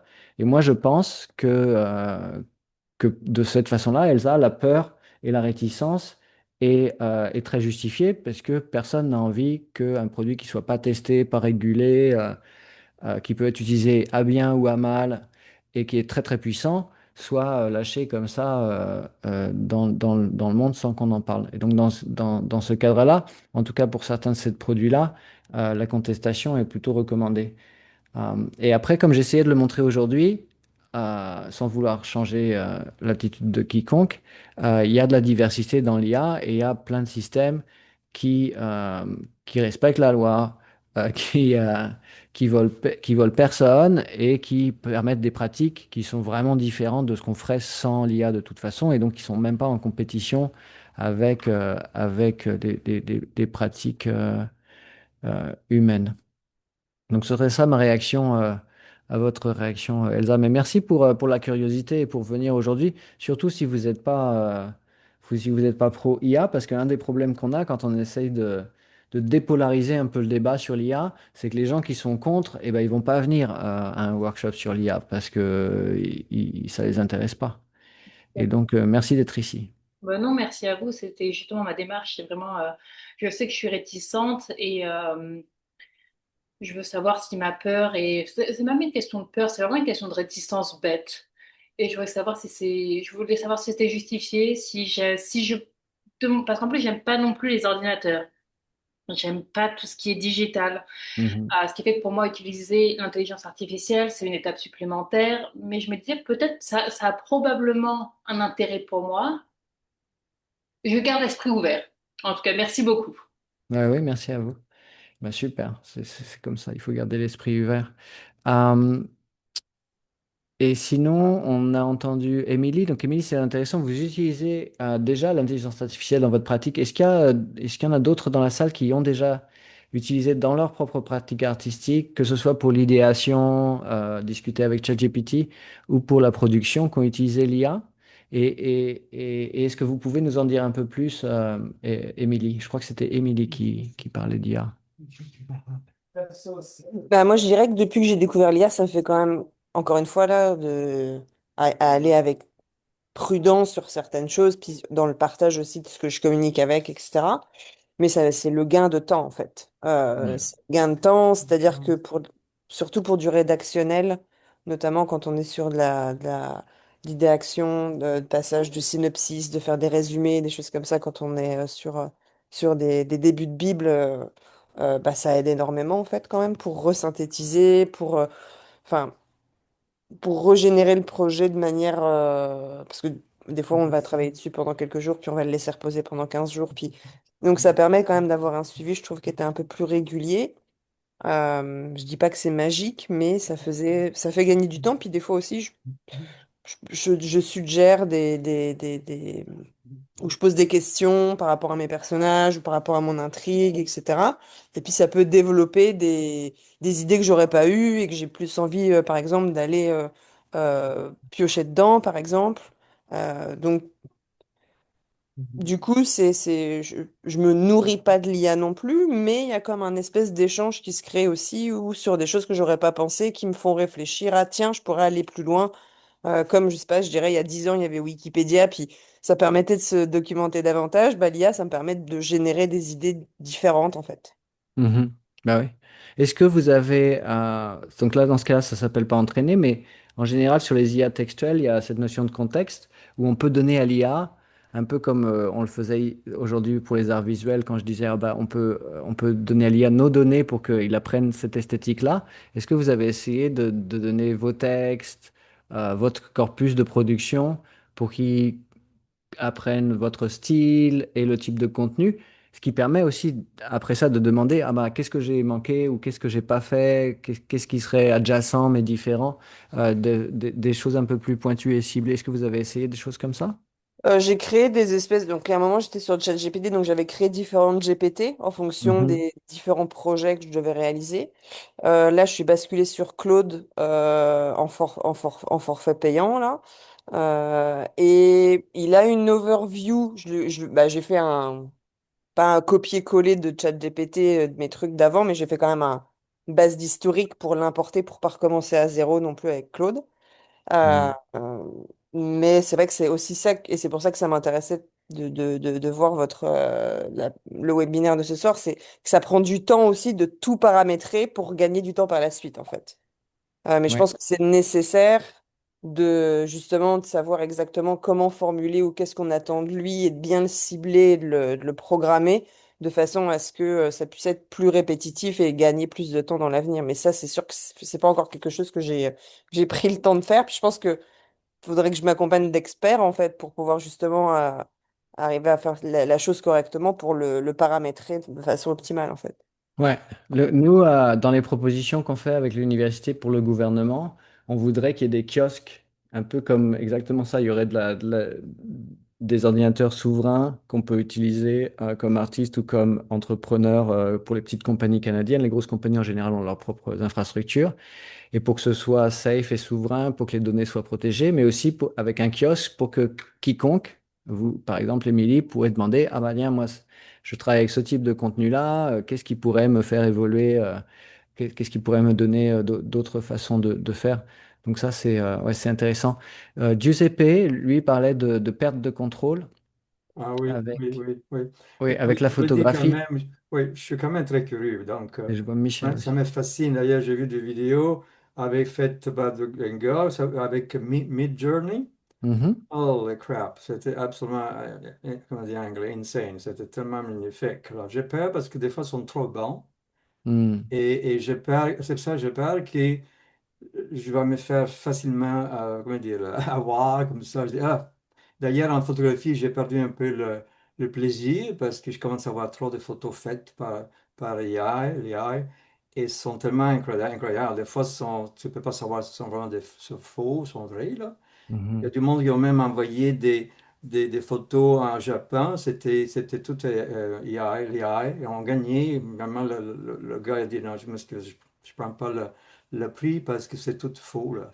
Oui, gagner des prix et des concours dans plein de domaines, c'est vrai. C'est Et ça, en ça fait. laboratoire, on montre que les humains font pas bien la différence. Oui, oui, Maintenant, il y a des fois des tendances justement un peu oui, basiques et oui, normales qui permettent de oui, reconnaître, mais c'est ça. on va vers un monde où on peut plus se fier on ne peut plus avoir confiance dans les contenus. On peut seulement avoir confiance dans les personnes qui postent ces contenus-là.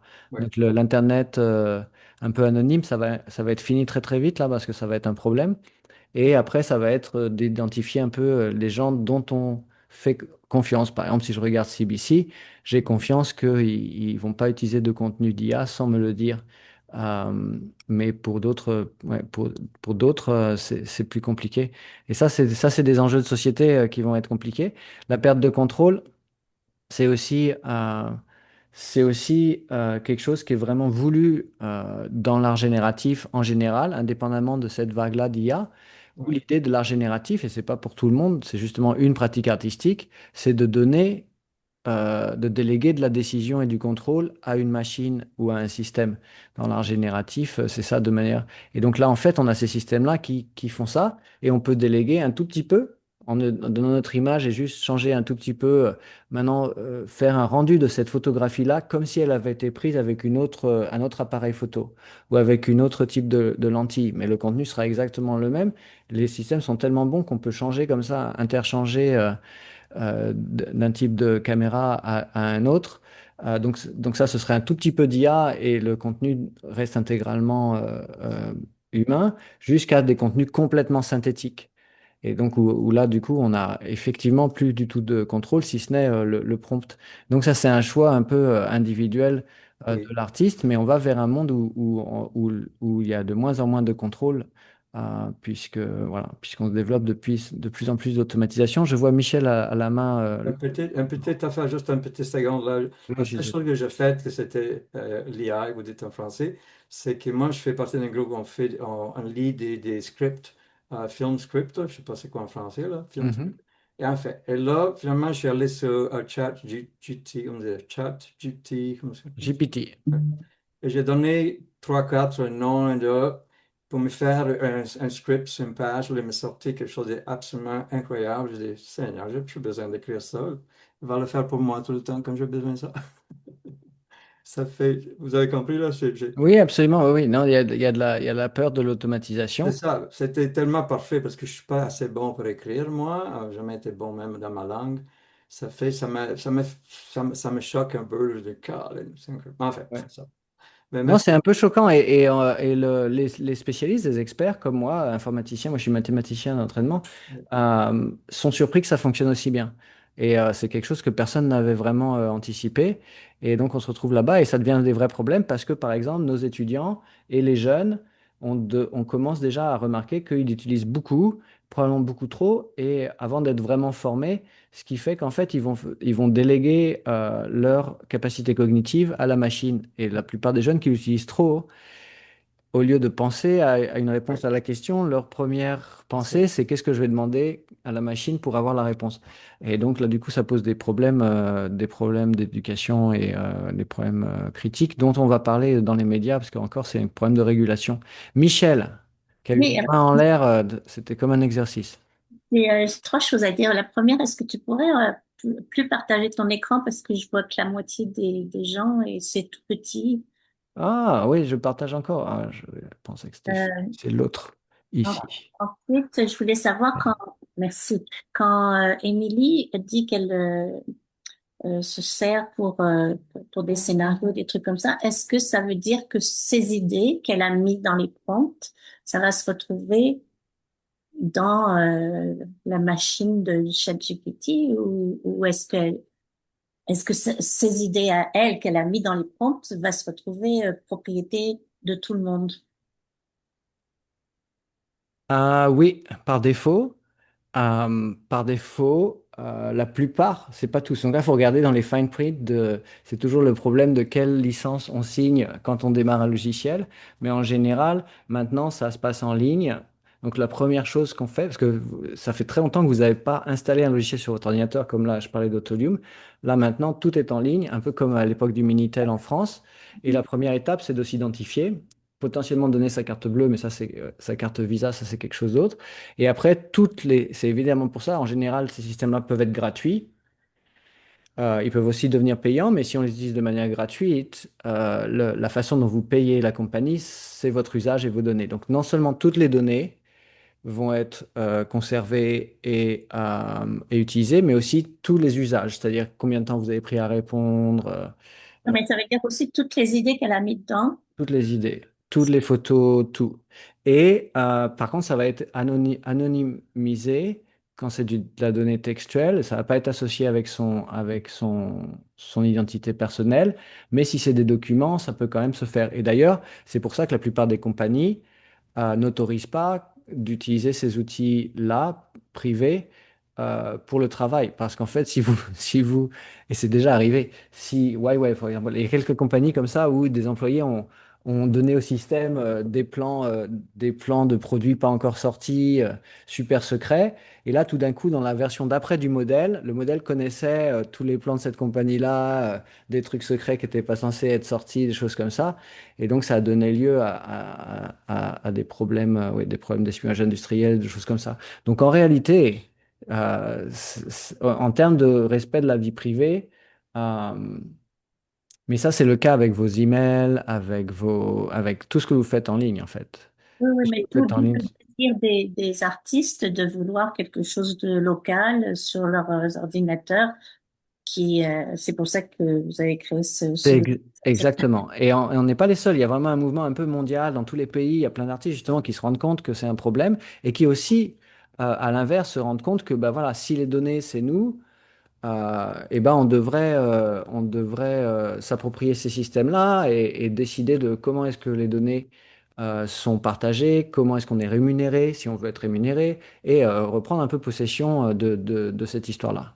Et la troisième chose que je voulais dire, c'est que Giuseppe a parlé de prix qui ont été, j'ai entendu ça aussi, que des gens utilisaient IA pour concourir à des prix et qu'ils ont gagné avec la version IA.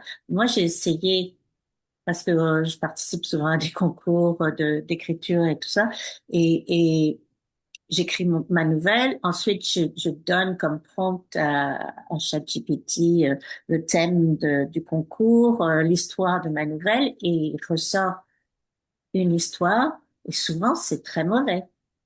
Alors, je sais pas qu'est-ce qu'ils utilisent pour gagner des prix, mais moi, ce que j'ai vu, c'est assez mauvais. En tout cas, en Ouais. termes de créativité, peut-être c'est très bien pour résumer, pour condenser, pour analyser, mais en termes de créativité, j'ai trouvé ça assez mauvais. Ouais, non, c'est ça, avec ces systèmes-là, il y a une diversité de systèmes, une diversité d'usages, et puis c'est des systèmes non déterministiques, donc quand vous générez quelque chose, si vous ne l'aimez pas, vous pouvez régénérer. Et si vous faites ça des centaines de fois et que vous prenez le temps, éventuellement, il y a peut-être un de ces textes-là qui va être fantastique. En réalité, ou alors on peut faire ce que je disais, comme entraîner un modèle plus précis en donnant des textes qu'on aime, un style qu'on aime. Donc en gros, pour faire des choses bien avec l'IA, ça prend du travail. C'est-à-dire que tout d'un coup, dès qu'on veut vraiment que ça devienne intéressant, nouveau, original, voilà, étonnant et tout, là on revient sur le problème que ça se passe pas sans travail. Et ça, c'est de manière plutôt satisfaisante toujours le cas avec l'IA. Donc ça, c'est bien de ce côté-là. Et donc en réalité, dans les arts, hein, dans le top 40 aux États-Unis en musique, il y a quelques-uns des artistes qui sont des IA. Et il y a vraiment de la controverse autour de ça, par exemple. Mais certains de ces artistes-là d'IA, c'est sûr que c'est une IA, mais c'est une IA avec 150 personnes derrière qui travaillent jour et nuit. C'est pas du tout, c'est pas du tout une histoire simple et une façon d'éviter le travail du tout, quoi. C'est juste une différente façon de faire. Et donc c'est ça, Michel. À un moment donné, ça va être la question de si ce système-là il m'est pas utile à moindre effort quand je demande quelque chose, combien d'efforts je veux investir pour devenir en gros virtuose à l'utilisation de ce système-là. Et là, je pointe à un autre problème qu'on a avec ces systèmes-là, et je suis sûr que tout le monde dans la pièce s'en est déjà rendu compte, c'est qu'il y en a beaucoup des systèmes et ils changent tout le temps. Et si le violon changeait tous les 3 mois, eh ben, personne ne serait violoniste. Et donc, il y a vraiment des problèmes aussi ici. On est en espèce de moment, on a l'impression de transition, d'arrivée de ces technologies-là, mais ça n'arrête pas d'arriver. Et 2 semaines plus tard, il y a un nouveau truc qui est arrivé. Et là, tout d'un coup, le modèle qui était là avant, il n'est plus là. Donc, ce qu'on savait faire, on ne sait plus le faire. Il faut tout réorganiser autour de cette espèce de tapis roulant qui va à toute allure. J'ai vu une main s'agiter, c'était Françoise. C'est moi. Oh, Rokia aussi. Oui. Ben moi, je voulais parler parce que j'écris aussi un de mes livres avant d'être publié. L'éditeur m'a demandé si je l'avais écrit avec IA. J'ai signé que Ah, non. ah oui. Oui, parce que c'est vrai, j'ai pas fait appel à IA parce que moi, je veux pas IA. Je l'ai écrit moi-même et puis il m'a fait signer dans mon contrat. Ben oui. Et je pense que ça va devenir, pour la plupart des éditeurs, des publics, des gens qui s'occupent de la diffusion de contenu, il y a aussi deux camps. Il y a plein de sites qui n'autorisent pas les contenus d'IA et qui font Mhm. justement que les artistes signent des Oui. attestations, et d'autres sites qui vont se spécialiser plutôt dans des contenus avec beaucoup d'IA, des choses comme ça. Nous, à l'université, et je le recommande à tous ici, je pense que le minimum d'honnêteté intellectuelle qu'on se doit, avec nos étudiants, c'est sûr on est clair là-dessus, c'est la diffusion, pardon, la divulgation automatique. C'est-à-dire que dès qu'il y a utilisation de l'IA, ce qui est par défaut pas interdit à l'université, étonnamment, ça dépend cours par cours, instructeur par instructeur, mais par défaut, ce qu'on veut, et c'est vrai pour des étudiants comme pour les professeurs, c'est qu'on veut que dès que l'IA est utilisée, on ait une note qui dise quelle IA a été utilisée et comment, pour qu'on Mhm. puisse faire dans le travail final la part entre ce que l'humain, l'étudiant en l'occurrence, et l'IA ont fait.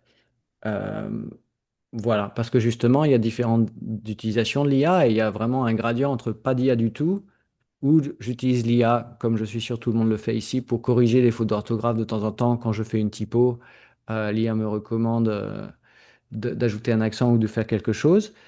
Bon, ça, c'est un petit peu d'IA, jusqu'à, bah, voilà, l'IA a écrit ce texte-là et j'en suis pas vraiment auteur. Donc, et entre les deux, il y a vraiment beaucoup de distance et de possibilités de ce qu'on appelle maintenant la co-création. Quand, en tant qu'humain, on crée un contenu, mais qu'on le crée en collaboration, en fin de compte, avec une intelligence artificielle. Si, par exemple, vous essayez d'écrire un quatrain pour l'anniversaire de votre de votre nièce ou quoi que ce soit, l'IA va être incroyablement puissant puisqu'il va pouvoir manipuler le langage et faire des vers et des rythmes vraiment compliqués de manière vraiment facile en intégrant toutes les informations que vous leur donnez. Donc ça vraiment dépend des tâches, à quel point on veut déléguer ou garder le contrôle. Et c'est là que cette notion de contrôle dont Giuseppe parlait est importante. Et certains artistes veulent être en contrôle. Quand on fait de la peinture, on a vraiment même un plaisir à Mhm. être en contrôle de tout ce qui se passe Oui, absolument. sur le canevas. Alors Oui. que pour d'autres, c'est plus le concept qui compte et peut-être le fait que la machine exécute est moins important. Oui, Rokia. Françoise, est-ce que vous aviez... Oui, c'est ce que je voulais dire, c'est que Ah, au Françoise, début, votre micro, Françoise. il y a Attendez. le Ah, micro là, François. non? Ok. Allez-y, François. Oui. Donc au début, je m'amusais à faire des descriptions pour mes peintures. C'était les images étaient catastrophiques. Donc j'ai rentré mes propres images de mes peintures et j'ai demandé du mixage. Et à ce moment-là, j'ai réglé le mixage et là, ça commençait à être intéressant. Mhm. Mais ça représente beaucoup de travail. Oui. Mais Et puis là, c'est différent parce que quand vous leur donnez vos peintures, là, du coup, il y a vraiment un guide esthétique précis, il y a un contenu. Et là, du coup, on va travailler plutôt à transformer une œuvre c'est qu'à ça. laisser l'IA générer l'œuvre. Et ça, c'est très différent. Donc, j'ai des nouvelles propositions que je prends ou que je ne prends pas, mais ça m'aide beaucoup en même temps à régénérer ma créativité. Et je prends Mhm. ce côté-là, je le prends de manière très positive. De ce côté, voilà, c'est le côté. Après, quand on parle de, par exemple, dans les universités, par exemple, dans une école d'art en France, quand les étudiants remettent des dossiers, on leur fait plus, on leur demande maintenant un interview oral pour savoir s'ils n'ont pas copié dans l'IA certains dossiers ou certaines choses. Ah ben, nous, on y revient aussi à l'université, absolument. Parce Voilà. que si l'étudiant écrit pas à la main en face de vous ou à l'oral, il n'y a aucun moyen de savoir si c'est de l'IA ou pas et combien d'IA et choses comme ça. Et Et c'est des pour ça que fois, Oui, et des fois, les processus sont très indirects. Par exemple, Rokia disait, j'ai dû signer que je n'utilisais pas d'IA. Ouais, et moi, je connais des peintres qui prennent des photos pour alimenter leur création. Après, vont donner ces photos à l'IA, transforment la photo pour que ça donne une esthétique qui les intéresse, et après vont faire une peinture à l'huile du rendu de l'IA. Donc là, c'est l'IA, mais la peinture, c'est quand même une peinture faite à la main, c'est peut-être des jours et des jours de travail, mais il y a eu l'intervention de l'IA était dans un entre-deux entre l'impulsion originale et la version La finale. question, c'est que est-ce que l'IA n'est pas comme le stylo sur la souris à un moment qui dessine? Moi, je le vois un petit peu comme ça aussi. Mhm. Simplement, je le prends comme un outil. Mhm. Exactement. C'est juste un outil à qui on peut vraiment déléguer beaucoup si on le Et souhaite. c'est pour ça que je ne considère pas que l'IA fait une créativité. Je pense que c'est toujours moi qui fais, parce que c'est moi qui propose à l'IA. Ouais. Dans le droit d'auteur, si ça peut nous éclairer ici, la philosophie est compliquée sur la créativité, les philosophes s'entendent pas, mais dans le droit d'auteur, seuls les humains peuvent être auteurs. La machine elle-même ne peut pas être auteur. Maintenant, quand on y pense, même quand on a l'impression qu'on n'a rien à voir avec le produit, on a rentré le prompt, et puis surtout, le produit lui-même, c'est le travail de milliers d'humains qui ont programmé cette machine infernale à générer et tout. Et donc, en fait, ce sont eux, les auteurs et la compagnie qui a le produit. Je voulais Depuis la... revenir sur, oui, oui, François, je voulais revenir sur Françoise une seconde. Euh, oui, moi ce que je voulais dire, ce que je voulais expliquer, c'est que le AI a critiqué certains de mes dessins et j'ai été fascinée. Je me suis dit, mais c'est incroyable, c'est tellement bien dit, la critique était parfaite, sauf aussi que bon, les choses a changé, comment je devais m'améliorer. Et par la suite, on m'a comparé à deux autres artistes et j'ai fait de la recherche sur les artistes et c'était des artistes qui vivent sur l'île de Vancouver. Et ça m'a vraiment choquée en me disant, ben zut alors, si maintenant quelqu'un d'autre voit mes dessins ou mes critiques, on va me retrouver aussi. Donc, la comparaison était, je ne dirais pas que la comparaison était vraiment parfaite, mais ça veut dire que euh, il y a, on peut nous retrouver n'importe quand. Ah bah oui, ça, dans le monde connecté dans lequel on vit, c'est le danger d'exister en ligne. C'est que notre digital footprint, je ne sais pas comment, notre empreinte digitale, j'imagine, ouais, la marque que l'on laisse est en général suffisante pour nous retrouver et nous traquer. Voilà, et ça, l'IA, c'est juste un des ingrédients dans cette problématique-là. C'est bien vrai, mais ce qui est intéressant, si j'ai bien compris, c'est que vous avez quand même une critique de vos dessins et pouvoir trouver d'autres artistes. Est-ce que c'était des artistes que vous connaissiez déjà ou est-ce qu'il y avait un Non, côté découverte? absolument pas. Je connaissais pas du tout ces deux artistes. C'était dans la conclusion de AI. Ce qui m'a dérangé, c'était ce que je devais changer, améliorer. Puis je me suis dit, mais qui a raison? Parce que c'est toujours la même chose de toute façon avec les critiques. Est-ce qu'ils ont raison? Mais Mhm. non, je connaissais pas du tout ces deux artistes. Alors ça m'a vraiment, je dirais que j'étais quand même un peu choquée. Parce que tout de suite, j'ai fait de la recherche. Et oui, ces personnes existent sur l'île et on se connaît pas. Exactement. Peut-être l'occasion, l'opportunité de se faire de nouveaux amis grâce à l'IA. Est-ce Oui, que, est-ce que quelqu'un d'autre a une merci réaction, beaucoup. une question? Merci Françoise. Moi, je veux vous remercier. Je vous remercie infiniment. Ok, bah merci Rokia, ça fait plaisir. Voilà.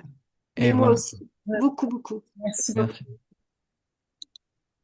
Et donc je pense que là on est, Sarah, est-ce que c'est un bon moment pour conclure? Oui, je pense, si personne n'a de questions supplémentaires, je pense on peut s'arrêter là. Ouais. Il est l'heure Mais d'aller dîner. Je m'excuse, je m'excuse un peu une seconde là.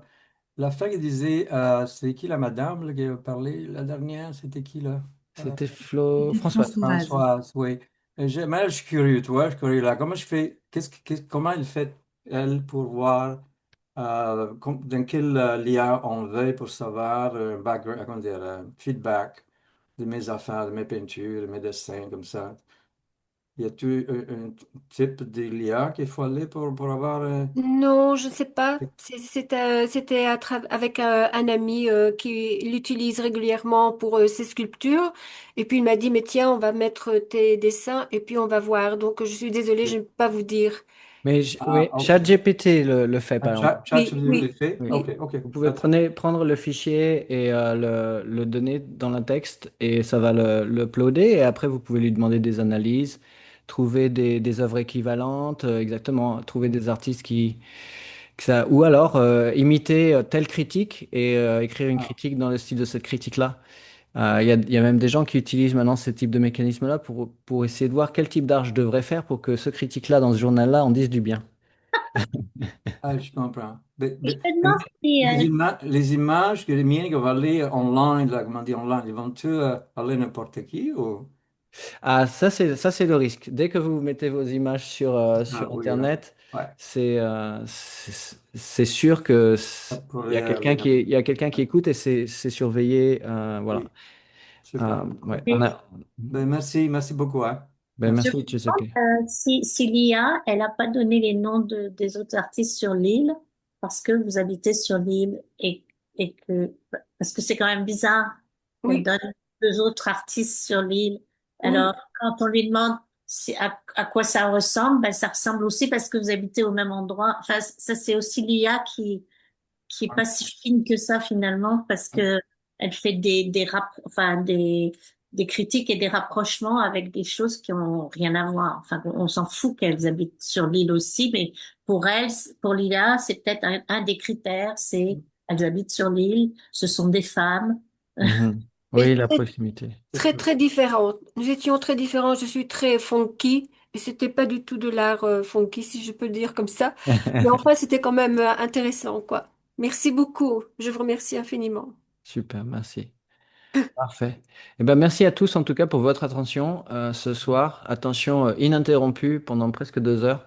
Je suis assez impressionné et je vais donc tous vous relâcher pour l'heure du dîner et peut-être essayer de venir demain, j'ai noté à 19 heures à l'Alliance française s'il y a un événement là-bas. J'ai d'autres événements en compétition, je vais voir si je peux me libérer. Sinon, ça va me faire plaisir de vous croiser dans des événements francophones ici ou là dans les années à venir.